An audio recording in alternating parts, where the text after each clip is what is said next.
Et à mesure que les connaissances progressent, nos risques d'être influencés diminuent. Et cela renforce la résilience de la société dont nous aurons besoin. Pour verrouiller l'information, manipuler l'opinion, alors là, que d'imagination au pays de Voltaire, de Beaumarchais. Imaginez quand même que cette année, ils ont fermé une chaîne de télévision, C8, et une deuxième. Mais ils ont fermé C8 surtout parce que C8 donnait la parole à des gens qui n'ont jamais la parole. Et parce que C8 ne se couchait pas comme les autres chaînes de télévision. L'Arcom, censé garantir la liberté d'expression, est l'avocat de la censure, l'instrument de la censure.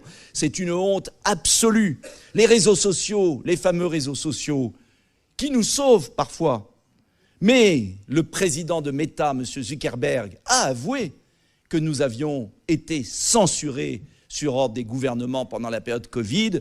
Et on comprend dès lors pourquoi mes vidéos, à l'époque suivies au début par des millions de vues de Français, des millions, 10 millions, 12 millions, chaque vidéo, tout à coup, ont été invisibilisées à la veille de la présidentielle de 2022. L'annulation du second tour de l'élection en Roumanie est le plus grand scandale démocratique européen qui s'est suivi de l'arrestation il y a quelques jours du candidat qui allait gagner au second tour, qui a été annulé, qui a été arrêté dans les rues de la capitale et qui a été libéré, mais qui n'a pas le droit de s'exprimer ni sur les réseaux sociaux, ni dans la campagne, c'est-à-dire qu'il est de fait interdit de candidature. Et qui s'en est vanté? Monsieur Thierry Breton, qui est invité matin, midi et soir sur toutes les chaînes de télévision, l'ancien commissaire européen. Mais il y a pire dans cette dérive orwellienne, c'est que l'horrible Cruella d'enfer, Madame von der Leyen,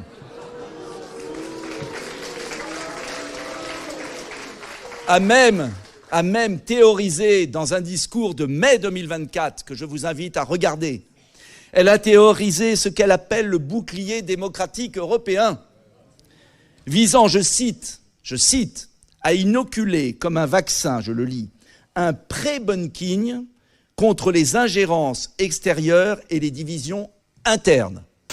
Nous devons renforcer l'immunité de la société face à la manipulation de l'information, car des recherches ont montré que le pré-bunking est bien plus efficace que le debunking.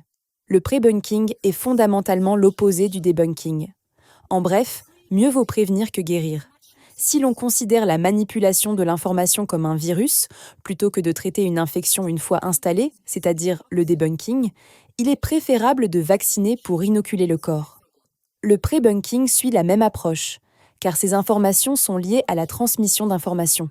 Il est essentiel que chacun sache ce qu'est l'influence d'informations malveillantes et quelles sont les techniques qui la sous-tendent. Et à mesure que les connaissances progressent, nos risques d'être influencés diminuent. Et cela renforce la résilience de la société dont nous aurons besoin.